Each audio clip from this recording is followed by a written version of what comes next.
Hello everyone and welcome to the first part in Colorwork knitting hat series.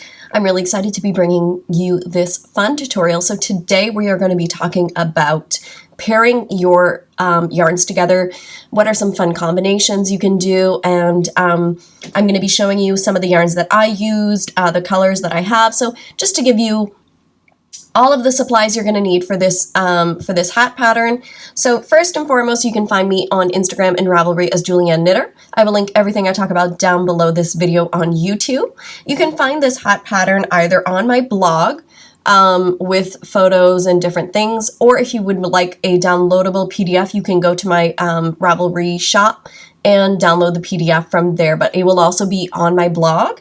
Again, link everything down below, and I just want to say humongous thank you to KnitPicks for sponsoring this video. I'm going to be showing off a bunch of yarn that you can buy, so again, I have an affiliate link down below if you'd like to shop from there. I really appreciate all of your support. Now that all the administrative things are done, let's dive right in. So this is going to be a very simple, fun hat pattern that you can knit for either yourself, some gift knitting, really fun and super simple. I designed this to be, again, just two colors that you're going to be knitting at the same time, so you don't have to worry about holding three colors at the same time. And it is very much a small chart, so it gives you a good introduction into color work, especially hats. I find that accessories and hats, you can really get away if your gauge is a little bit tighter or looser, because hats are going to fit anybody. Even if it doesn't fit you, it could fit a friend, a child, anybody. So it's really fun way to get into beginner color work, and I'm going to be sharing you the ones that I did. So this one is the largest hat that I knit out of. All of this yarn is Wool of the Andes Tweed in their worsted weight. You can substitute this for any other worsted weight that you have, but I did knit this out of Wool of the Andes Tweed. It's a very affordable yarn on KnitPicks. And it's 80% Peruvian wool, Highland wool, and 20% Diagonal Tweed. I absolutely love tweed. I'm obsessed with it. If I could have everything in tweed, I really would. So I absolutely love this base of KnitPicks. You will need one ball of each color for all of the sizes, so that's a good thing to keep in mind. For this sample right here, I decided to pair Welly's Heather. I paired with Picket Fence Heather, and then I decided to go with Forest Heather. So these three, I used the black for the main, the Picket Fence for the contrast, and then the green as the pop.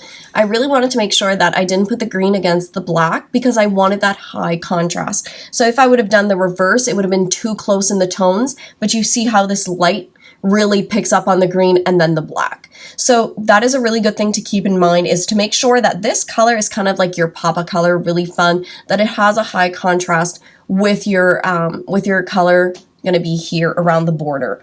So this was that sample, and what I'm telling you is you can really mix and match throughout the KnitPicks line, and I'm going to show you the ones that I do have and how simple it is to mix and match. If I wanted to, I could have added this pop of yellow in the middle.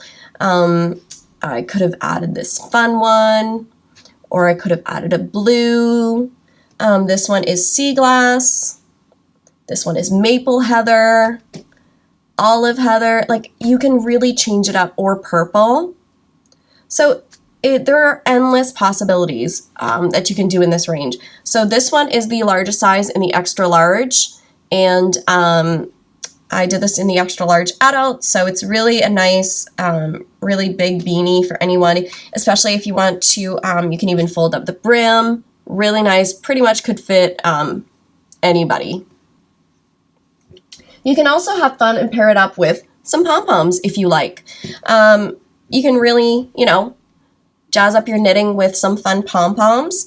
I will put the link to the shop where I got these. These are from, I want to say it's Brie. I will link her shop down below if you'd love to grab some. She's a Canadian pom-pom maker. So, and I absolutely love these pom-poms. They're super fluffy, and they have a string. So what you're going to do, what you're just going to do is you're going to put some tails in, but I wanted to show you examples without putting in the pom-poms.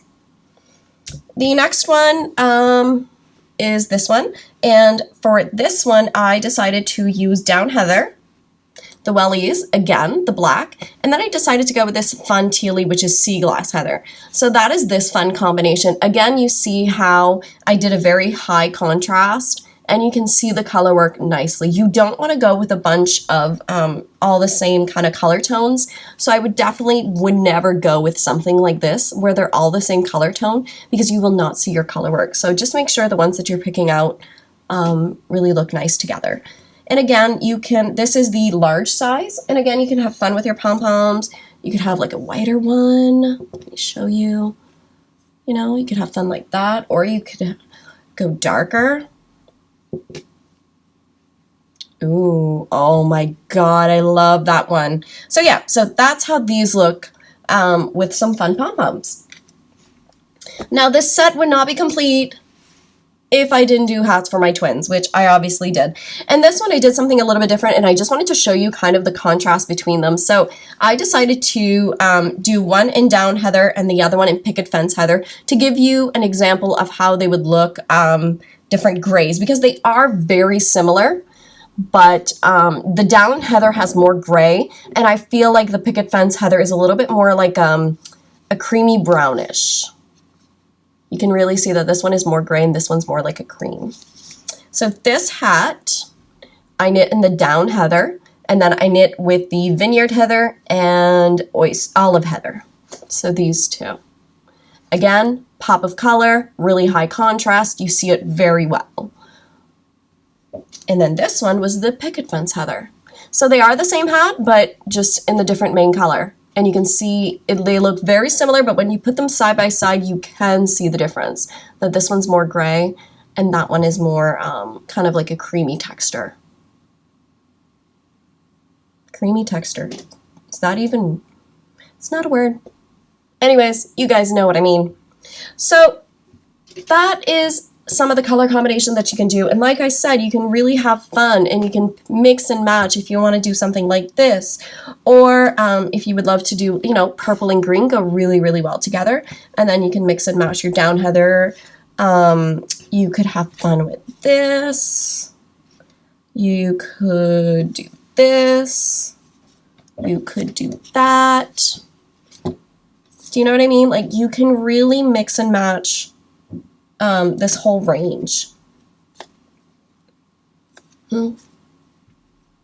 Like, you can't go wrong with any color combination that you're going to do. Just make sure that they do have a nice enough contrast. So I am going to be showing you the one that I'm going to be making for this tutorial. I'm going to be making it a size small for me, and I am going to be going with these 3 colors. So the down heather is going to be my main color, and then we are going to have these 2. You're going to be needing 1 skein of each. These are 110 yards, so they are 50-gram skeins. And what you're also going to be needing for this hat pattern is you're going to be needing some stitch markers. So you're just going to need 1 for your beginning around. You can also put some at the beginning of the color work, but it's very, very simple. So I just have these locking stitch markers from Knit Picks. And you're going to be needing 2 sizes of needles. Now I did bring out, I use in the pattern, I use a US 6 and a US 8, and I use 16-inch circular needles. My preference is metal needles, so I grabbed these from Knit Picks, which is 16-inch fixed US 6 4mm needle, and then I grabbed the US 8 for the main body. I do have these that Knit Picks offers. These are in US 7s. Just make sure that your gauge is somewhat on point, but even if your gauge isn't perfect for the pattern, you don't have to worry. Again, if hats, you know, you can gift them to anybody. So these are in the fixed needle set. These are radiant wood, and these are majestic wood. I absolutely love their nickel plated, but I'll definitely be trying out the radiant and majestic wood. I think they're absolutely beautiful. So yes, you need your skeins of yarn, 1 stitch marker, and your 2 sets of needles. I do recommend that if you are not familiar with either magic loop or at the end of your hat, you may need some DPNs, but we will go through that. So if you do need DPNs, you will need them in your larger size. So you would need 4 DPNs of a US 8. All right, you guys, I think that is it for the intro video, and I'm going to meet you back here and we are going to cast on this hat.